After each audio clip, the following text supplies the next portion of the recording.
Hello, magandang hapon po sa inyo mga kapwa ko mga OFW. Ito po si Bong Concha. Live po tayo ngayon mga kapwa ko mga OFW saan man kayo naroon. Nandito po ako ngayon sa Riyadh. Nandito po ako sa office po ng ating polo ng Philippine Overseas Labor Office dito po sa Riyadh. Sa opisina po ng ating Labor Attaché Nasser Mustafa. So, kumusta na po kayo dyan mga kapwa ko mga OFW? Gandang araw po sa inyo. So, unexpected na naman na live at magbibigay tayo ng update. Nandito po ako sa ating Labor Attaché para manghingi tayo ng update regarding sa OFW concerns, kung ano po yung mga pwedeng ma-share, maibahagi ng ating labat, yung ating action man dito, ang labat po ng Riyadh at ng Kuwait. Hello po sa lahat po sa inyo dyan, sa mga nanonood po ngayon. Ilan na ba? 49 na. Okay, 51. Okay, so magandang araw po sa inyo lahat. So, assalamualaikum. And unang-una po, bago ko ibigay sa inyo yung ating labor attaché, gusto ko lang muna po malaman sa inyo, makapagbigay sa inyo ng hello po, yes po, yes Miss Gemaline, pero yes po mamaya, titingnan ko po mamaya yung message niyo. Magbati muna tayo sa inyo sa lahat. Kumusta po kayo dyan? Nasaan pong panig kayo ng mundo? Shout out muna po tayo. Kamensa Kasim Gumingen, hello po. Chinita Ana from Kuwait, hello po. And kumusta po sa 122 na nanonood ngayon? Chinita Ana, hi po sir, watching here in Kuwait. Yes po, good afternoon po sa inyo lahat. At kung nakikita nyo kahapon, mahaba ang buhok ko. Ngayon po, maikli na dahil nagpagupit na ako dahil nakakahiya naman na yung itsura natin mukha ng haggard. So, kung napapansin ninyo, yes, Umaydi Sali from Taib, yes po, hello po. Kung napapansin nyo, ako po ay nakamask. Okay? Ang ibig po sabihin niya, pagpasok ko po dito sa ating Philippine Overseas Labor po dito sa Riyadh, nire-require po ngayon ng polo na ang mga tao po ay mag-mask kasi nga po to avoid po yung magkaroon po ng problema. Alam niyo naman po na yung problema po ng NCOV po ay kalat na. Hello po sa lahat po, about 204 na nanonood sa atin. At hello po, how are you? Yes po, Camille Padaher from Damam. Gemma Magbanua Perocco, Ala Aisa Gumal Musa, hello po. From Jeddah, Asmad Dadayan Muhammad. Jasmine Joseph, hello po. Ani Natipad, hello po. Saudi Aramco Dahran, Oplar Poco from Jeddah. Cheryl Dibron from Malaysia. Beng Sabilla from Malaysia. Hello po sa mga taga Malaysia. Hello po, meron pa yung manunod. Raquel Pablito from Iraq. Hello po sa inyo. Hello po Miss Floramer Burgos from Kuwait. Hello po, Norma. Meron tayong Syria. Sir, ang dami nanonood sa atin ngayon dito. May 303 na. So, gusto kong ipakita sa inyo. Manghingi po tayo ng update ngayon. At nito pa tayo ngayon. Kung makikita nyo po, ito po, ang opisina po ng ating polo. Ito po, ang ating opisina po. At ito po sa harapan ko. Ayan po, ang ating labor attaché po. Si Labat Nasser Mustafa. Siya po yung labor attaché. Kung mga hindi nakakaalam, siya po ang labor attaché po ng Riyadh at ng Kuwait. So, siya po yung nakita niyo kasama po niya doon sa Riyadh at sa Kuwait, doon sa mga meetings regarding po sa mga OFW concerns. Hello po, na lahat po sa inyo nanonood po, na tayo po pinanonood po ng mga mula sa Kuwait, sa Saudi, Kuwait, Syria, and Iraq, meron pa, Malaysia. Ann Suarez Vizcaya from Riyadh. Hindi naman ako gwapo, pangit naman ako. Ngayon po, dito po tayo kay Labat. Hingi po tayo ng update sa kanya. Bakit po merong pong mask ngayon dito pag pupunta po kayo ng polo? Kung bakit po merong mask, kung ano po yung safety measures po na pinatutupad ng ating labor attaché dito. Protection po, hindi lang po sa mga staff, kundi po sa lahat po na pupunta dito dahil nga po sa issue tungkol po sa kaso po ng NCOV kung kailan pati po ang bansang Saudi ngayon ay nag-issue na ng na wala pong pasok ngayon ng school. At the same time, isasabihin din po ng ating labor attaché yung eksaktong address para po doon sa mga gustong pumunta at may mga labor inquiries, may mga gusto pong sabihin sa kanila. At ito po, sir, meron po tayong 421 na nanonood ngayong ito po ang ating labor attaché, si Labat Nasser Mustafa. Dalagyan tayo ng mic sir para mas malinaw, mas marinig nila na maayos yung statement. Kung mga hindi nakakilala, ito pong ating labor attaché po na si Labat Nasser Mustafa po ay isang tausug from Zamboanga City. Very active po to. Lagi po itong umuwi ng Pilipinas. Naghahatid po sila ng mga nagpa-follow up ng mga kaso. At ngayon nga po yung huling interview ko sa kanya sa airport is pakunti na lang ng pakunti yung mga tao sa bahay Kalinga. Although hindi po maiiwasan merong papasok. Siyempre hindi po nawawala ang problema dahil ang deployment po ng ating mga domestic helper po ay tuloy-tuloy po yan. Hindi po natatapos. Kaya hindi po mangyayari po na matatapos ang problema. At least itong ating nasa labor sector po, itong mga official po ng ating pamahalaan is they're trying their best po para makatulong po sa ating mga So although hindi naman lahat talaga nila kayang gawin, kaya po may mga advocates din po na talagang tumutulong. At least para po mas mapabilis kasi yan po ang role natin at yan po ang kailangan gawin. So ikakabit ko na po ito para po ayan. Mic test para mas malinis. Okay.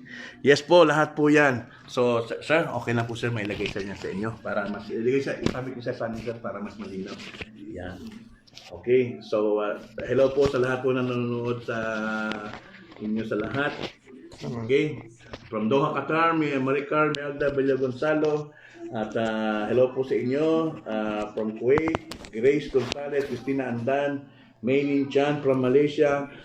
Sir, bago po tayo magkwentuhan, pwede po bang batiin niyo muna po yung lahat po ng mga nanonood sa atin ngayon from all over the Middle East and Asia, sir?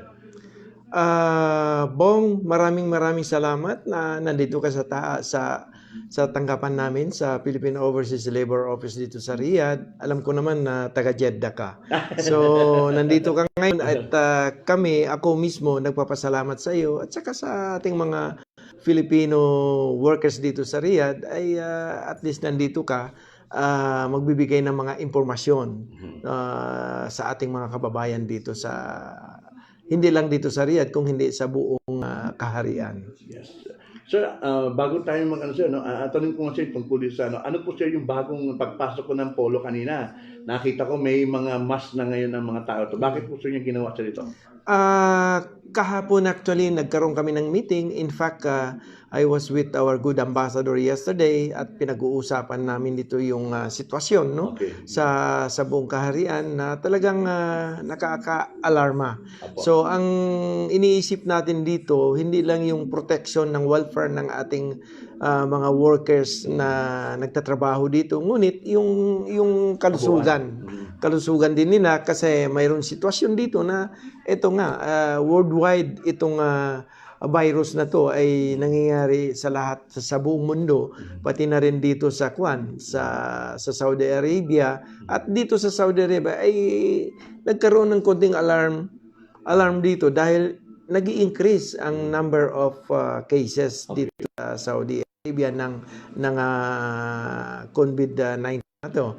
So naisip namin kahapon, miniting ko ang aking mga kasama dito sa Polo after nung nag-usap-usap kami doon sa embahada na nandun kay ambassador.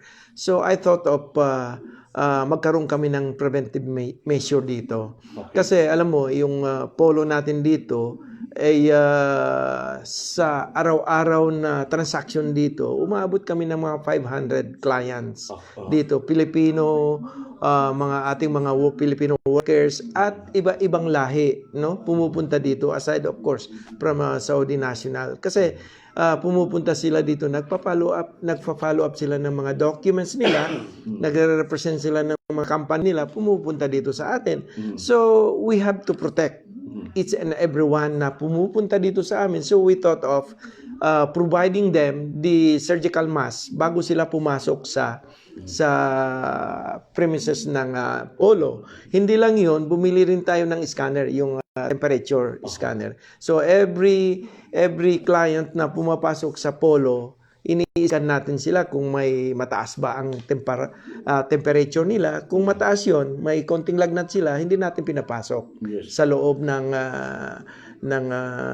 polo. Opo. Kasi inaalagaan natin, hindi lang yung ating mga Pilipino, ngunit yung lahat Lahat po. na pumupunta dito sa atin, sa tanggapan natin. Mhm. So yun ho, ang ano natin, nag-provide din kami ng mga alcohol, mga sanitizers yan, yung kwan, para at least mayroon tayong preventive measure, no, sa nangyayari ngayon, yung virus na kumakalat sa buong mundo. Mhm. So, at least maganda po yung ginawa sa ano ngayon. So, sa tingin niyo, sir, so far wala pa naman kayo na-receive, sir, na merong Pilipino na nagkaroon ng sakit. Sir, wala pa kayo? Wala. Sa ngayon, wala ka tayong information na mayroong kaso na kababayan natin. Kanina dito sa nung pinatupad natin yung scanner, yung nag-i-scan tayo, yung temperature scanning natin, mayroon tayong isang Pilipino na mataas ang kwan niya. Ano po? Ang ginawa natin, pina-assist natin kasi kwan tayo dito sa polo, maswerte kami dito sa polo talaga dahil mayroon kaming isang doktor dito. Ay, Welfare officer namin, isang doktor, at mayroon din kaming isang nurse na administrative assistants namin dito. So, nagtutulong-tulong sila. So, kung mayroong mga nakita kaming mga ganong sitwasyon, mataas ang lagnat nila o may sinat, pinacheck namin sa doktor namin at saka sa nurse namin. I see. So, at least ang magandang balita, wala pa akong natatanggap ang ating Polo and Embassy as well, siguro, na mayroong Pilipino na nagkaroon na ng sakit. Oo, talagang wala pa. Wala tayong information on that. Ang ating ambassador, Adnan Alonto, ay maglalabas yan ng advisory sa lahat ng ating mga Pilipino dito, nagtatrabaho sa buong kaharian, tungkol dito sa INCOB na kaso na kung ano ang mga dapat gawin ng ating mga kababayan dito para ma-prevent natin na maapektuhan tayo ng virus na to. Sir, doon po sa nilabas ni Admin Hans na news na walang ban doon pa rin sa mga workers na papunta ng Saudi Arabia. Ano po ang status ngayon? Actually, totoo naman yun, walang ban. Sa ngayon, sa ngayon. Oo, sabi nga ni ambassador natin, sa ngayon, wala talagang ban. Pero hindi natin alam sa susunod na mga araw o kaya mamaya or bukas na magkakaroon na ng mga pagbabago. Sa ngayon, ang advisory lang ng Saudi government is na hindi pwedeng pumasok ang mga nag-umrah visa at saka yung mga tourist visa. So hindi po pwede. Yung nagbabakasyon, pwede pa naman yun pumasok dito. Pero in your own capacity as labor attaché, sir, sa tingin mo ba, dapat bang umuwi yung mga nakatakdang magbakasyon o ipagpaliban muna sa nila? Kung ako personal na tatanungin mo, siguro with the increasing number of cases sa ngayon, hindi natin alam kung ano ang mangyari or ano ang mga pulisiya o batas na pwedeng ilabas ng Saudi government. Ako personally, gusto kong i-advise ang ating mga kababayan to stay put muna. Dito muna, unless na, of course, na talagang kailangan sila umuwi. Importante talaga, urgent, then personal na yun sa ating mga kababayan. Kasi hindi natin sigurado, sir, kung talagang pwedeng bukas, pwedeng magkaroon sabihin na may ban na. Yes. So, para at least personal na lang na ito na capacity ninyo, at least mas maganda yung sinabi niyo na advice na kung hindi naman importante, so wag mo nang... Huwag muna. Especially, tingnan mo, basa natin sa newspaper, nabasa natin yung area ng isang town sa Eastern Region ay nag-lockdown sila. Yun nga. Nga po. So ibig sabihin seryoso, mayroon tayong problema dito sa Saudi. So at least yan, narinig po niyo yung sinabi ng ating reporter kasi doon sa mga magbabakasyon nitong mga buwan nito medyo pag-isipan muna na maigi. Ito hindi to official, pero personal po ito na pananaw ng ating labor check. At least wala namang masama kung nag-iingat tayo. So, since yung doon. So, sir, marami siya nagtatanong, sir, hanggang ngayon, despite na naglabas na tayo tungkol sa kung address, hindi nila alam kung ano yung eksaktong address. Kung saan pupunta yung tao dito po sa Polo, sa Okay. Riyadh. Pwede po ba, sir, may laman from you, sir, kung ano po ba ang eksaktong address, kung paano sila pupunta dito? Oo, kasi alam mo, Bong, kalilipat lang namin, siguro mga 7 months na, Yes, from po. Sulaimania, lumipat kami dito. Okay. So, siyempre, ang very popular na address ng Polo, yung sa Sulaimania. So ngayon, naglipat kami dito. There are some of our kababayan na talagang hindi nila paalam ang ang lugar. Address. Pero madali lang naman hanapin, no? Dito lang sa Prince Turkey na street, makikita na nila ang office namin. Nandito lang. It's malapit lang siya sa main road. Kami, no? Prince Turkey, para Prince Turkey, Prince Turkey bin Abdulaziz Awal Road. Ayun, okay. Dito sa Hamam. Al-Hamam. Oo, Ayan. Hamam. Sir, meron po kayong print dyan, so mamaya pwede. Ito. Oh. Ayan, ayan. Ayan, po, ayan. Isulat na po ninyo. Ayan, napakalinaw po. Yan po ang address po ng Polo dito sa Riyadh. Sa mga gusto pong pumunta, paki-save po nyo, paki-screenshot nyo ninyo. Ayan po, hawak-hawak po ni Labor Attaché Nasser Mustafa itong papel na ito kung saan nakasaad po yung eksaktong address ng Polo dito po sa Riyadh. Andito po sa Polo, sa Philippine Overseas Labor Office, nasa ilalim po ng Polo ang ibang sangay ng pamahalaan tulad po ng OWA, Pag-ibig, pati PhilHealth, sir, nito po, sir? Wala, Pag-ibig at saka SSS nandito. Pag-ibig at saka SSS. Kung meron kayong mga inquiry at gusto nyo pumunta sa i-save po ninyo ito. Ayan po yung address, number 49 Shat Fairuz and 6502 Yazid bin Abdullah, Prince Turkey bin Abdulaziz, Al-Awal Road, East Al-Hamam, Riyadh. Yan po ang mga address na. Mamaya kukunin po natin yung telephone number, yung mga hotline para po maibigay po sa inyo. Yung mamaya ipopost na natin dito kung ano po. Pero yan po ang pinaka-importante, ang hawak po ng ating labor attaché. Ito po yung mga lugar dito sa Polo kung saan kayo pupunta. So, screenshot po ninyo, sir. Mga kabayan, mga ka-OFW, ayan po. Mismong hawak pa ng ating labor attaché yung address para po pagpunta nyo dito, hindi po kayo mahirapan hanapin. Yan po. Sige, okay, sir. Sir. So, sir, kumusta naman po siya mga kababayan siya kasi marami, sir, ang nagtatanong regarding po doon sa mga problema ng ibang workers. Pag halimbawa po ba, sir, kunyari, sir, ang problema, sir, imminent danger, talagang immediate rescue, ano po ba ang dapat nilang gawin, sir? Should they dial yung police, local authorities dito, or dadaan sa inyo, or ano po sir ang pwedeng maibigay nyo na advice, sir? Ang pinag-uusapan nating domestic workers. Yes, sir. Ang pinag-uusapan natin ng domestic workers ay kung talagang may talagang delikado ang buhay nila sa sitwasyon na yun,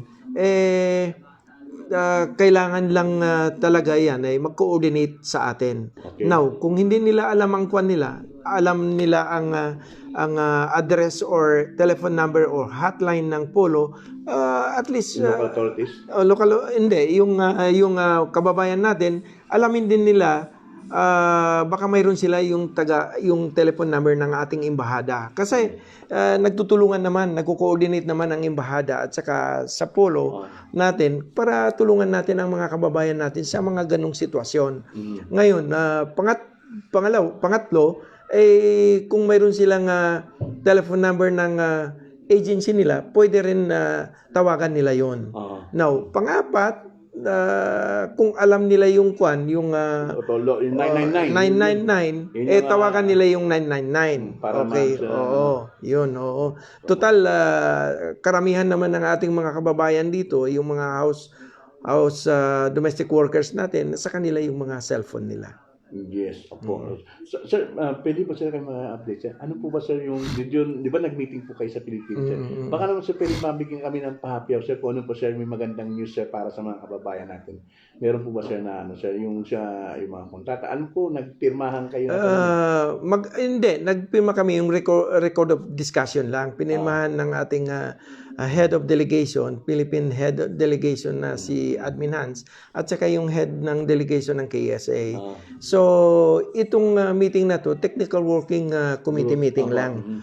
So, Mahaba-haba pa yung mahaba-haba pa. So, by May siguro magkakaroon kami ng another meeting dito. Ang pag-uusapan namin dito yung tungkol sa kontrata ng ating mga kababayan na domestic workers. Wow. Pangalawa, yung pag-uusapan namin dito yung tungkol sa renewal ng Memorandum of Agreement para sa domestic workers. I see.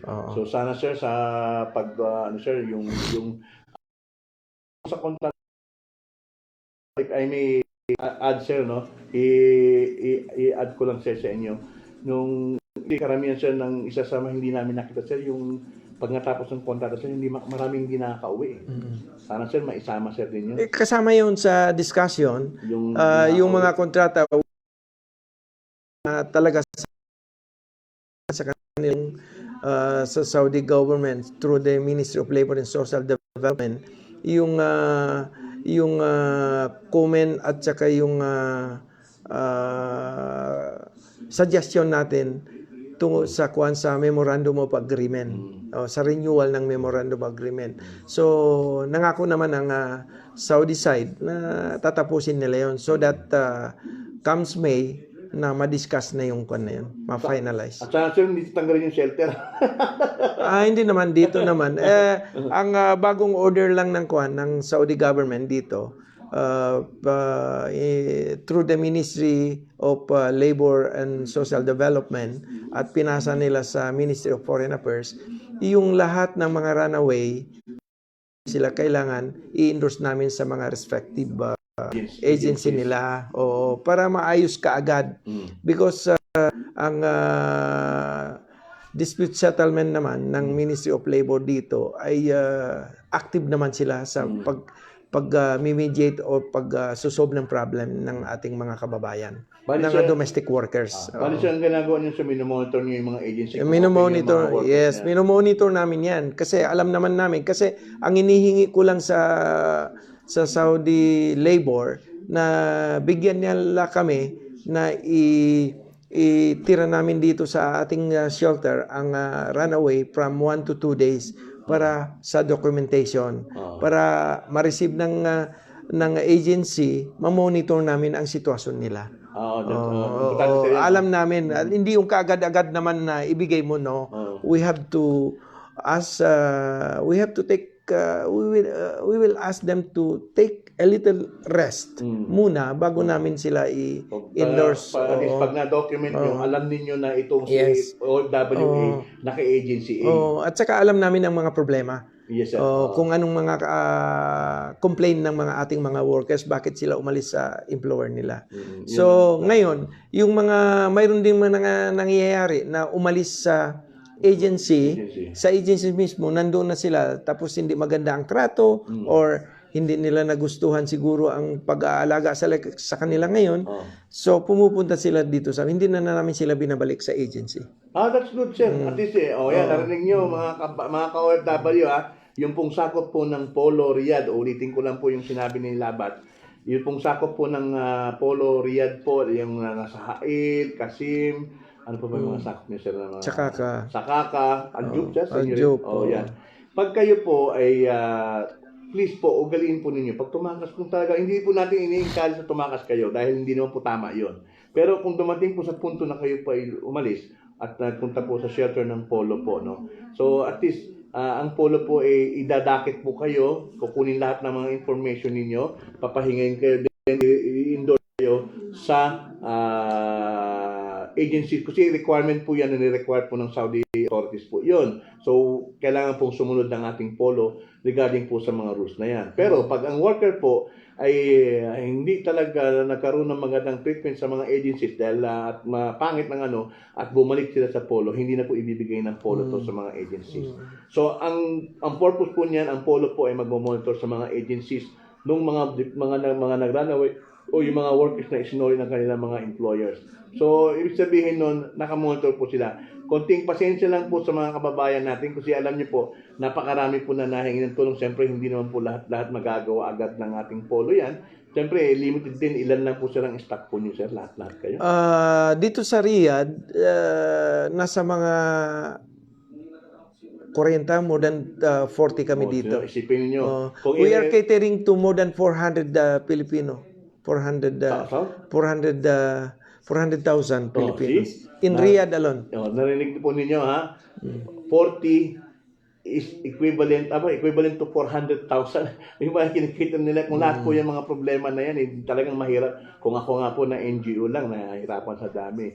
How much more po sila nabagsakan ng atin? So, konting pasensya lang po. At least, sana naunawaan nyo na ngayon yung mga kung bakit po ibinabalik po ng polo ang mga workers sa kanilang mga agencies pag once na umalis sila sa employers nila. Kasi yan po ang rules ng ating, yan po ang pinag-uutos ng Saudi authorities.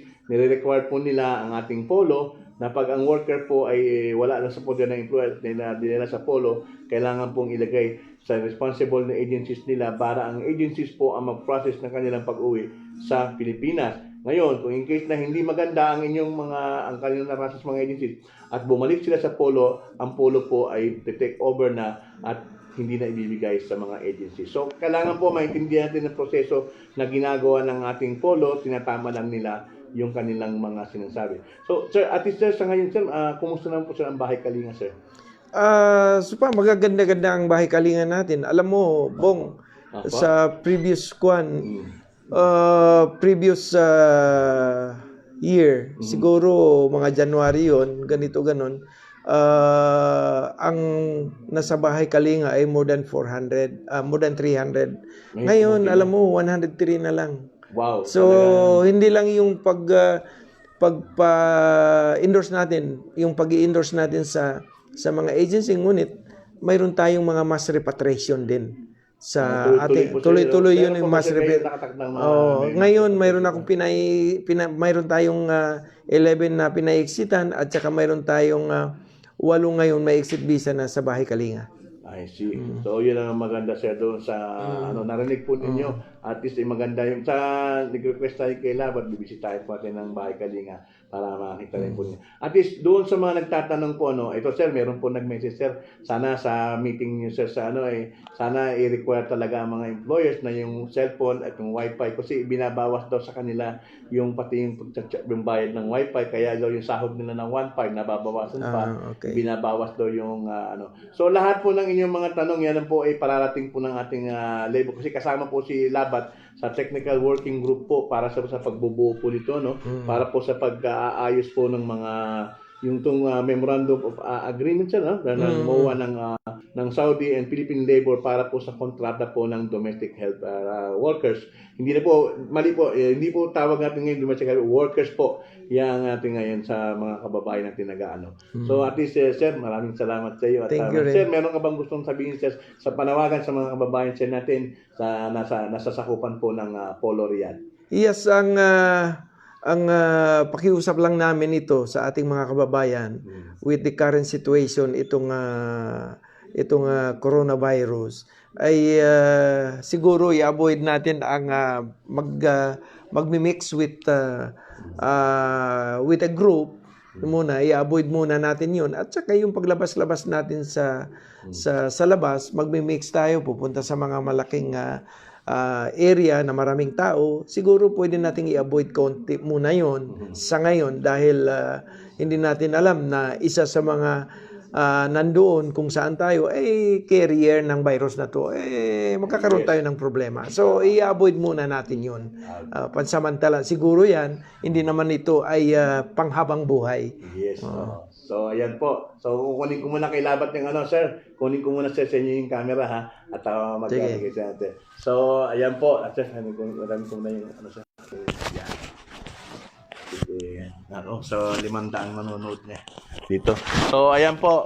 So, nakita niyo po at nakarinig po kayo ng update mula mismo sa ating labor attaché dito po sa Riyadh tungkol po sa current situation po ng mga kababayan natin na sa Saudi Arabia at regarding po sa coronavirus at the same time po tungkol po doon sa mga problema po ng mga yung pong sitwasyon ng ating mga manggagawa, lahat ng mga kung ano po ang gagawin ninyo. Okay, ito po ay galing po sa ating labor attaché, si Labat Nasser Mustafa, na as per Saudi po na in-instruct na po nila ang polo na lahat po ng mga workers na tumakas po at na napunta po sa pangangalaga po ng polo ay kailangan po talagang i-endorse nila sa mga recruitment agencies para po ang mga recruitment agencies na siyang may responsible sa mga workers ang mag-process para mapauwi agad sila sa Pilipinas. And ang polo po ay magmo-monitor sa kanila kung sino po yung mga pasaway na agency na hindi nag-aasikaso doon sa mga workers na may problema sa kanilang mga employers.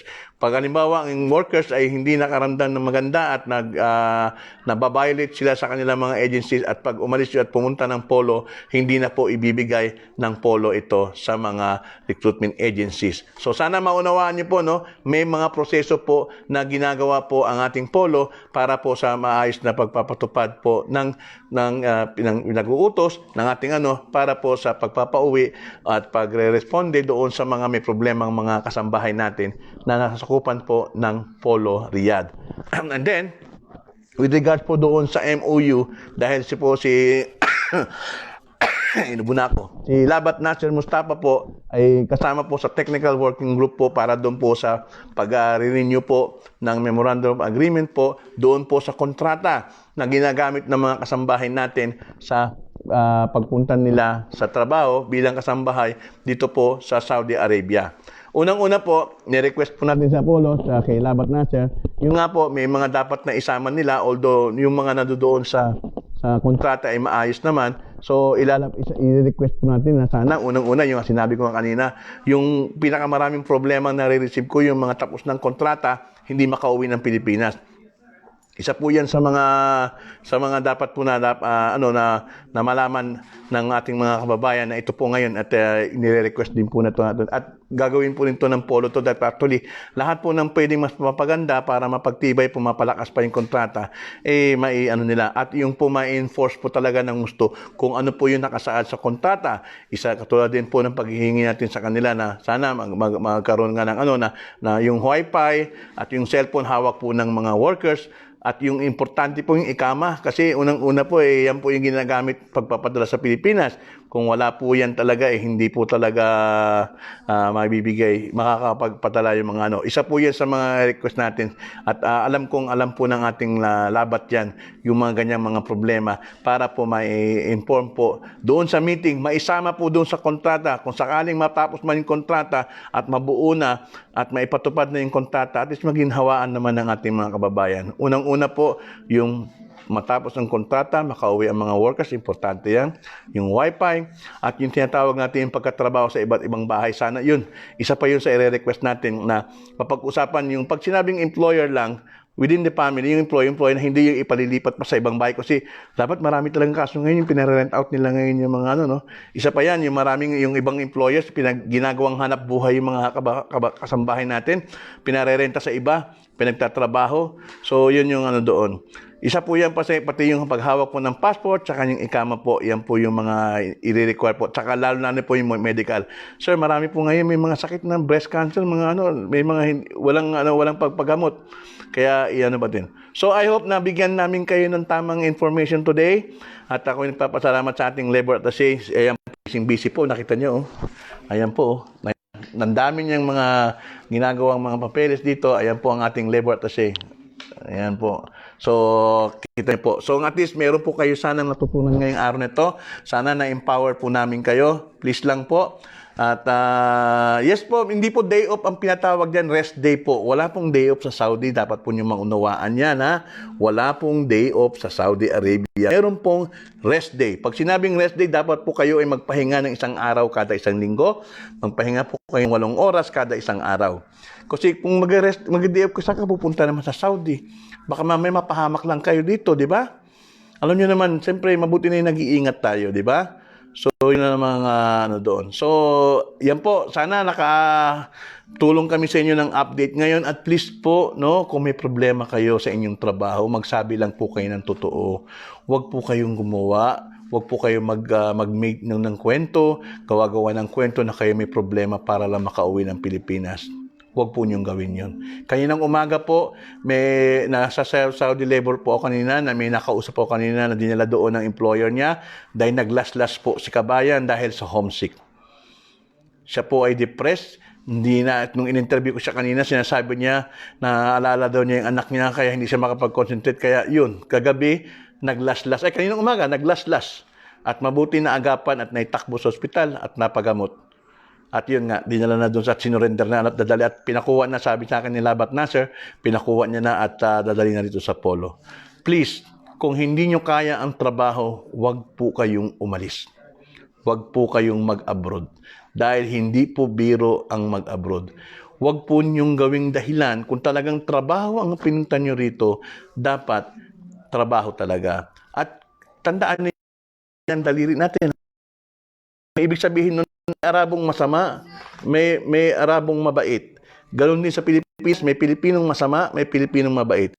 Not all employers are bad, and not all employers are good. So, ibig sabihin nun, dapat alam po ninyo, pag nakaroon kayo ng problema sa ibang employers at nilipat kayo ng ibang workers, ibang employers, isipin ninyo, kaya ginagawa minsan ng mga ibang agencies dahil nga gumastos nga sila. Pero dapat think positive. Malay nyo yung mapuntahan nyo mas better pa doon sa isa. Pero kung talagang wala talaga, then that's the time. And talagang kailangan nyo umuwi kayo. Pero tandaan ninyo, always think, ang hirap po mag-abroad. Ang haba-haba ng panahon na tinagal nyo sa pag-a-apply, all of a sudden, dahil lang sa homesick, konting problema, uwi na kayo. Okay? So, yun lang po ha. At sir, bye-bye na sir. At na po, ayan na. Bye-bye na sir. Yan. So, bye-bye na po sa inyo. Okay. So, muli po, ito po si Kaagapay Bong na nagbibigay po sa inyo ng konting kaalaman na hopefully po ay sa inyo po sa 670 na nanonood sa atin ngayon. Magandang hapon po sa inyo lahat. At muli, magla-live po ulit ako later on at magbibigay tayo ng update kung ano po yung makukuha natin para po sa inyo, sa ating mga kababayan, sa aking sektor, ang OFW. Ito po si Kaagapay Bong at nagsasabi muli sa inyo na katulad ng sinasabi ng aming kasamaan sa GMA7, si Mike Enriquez, ang kaagapay ng bawat OFW ay nakatutok po sa inyo 24 oras. Assalamualaikum warahmatullahi wabarakatuh.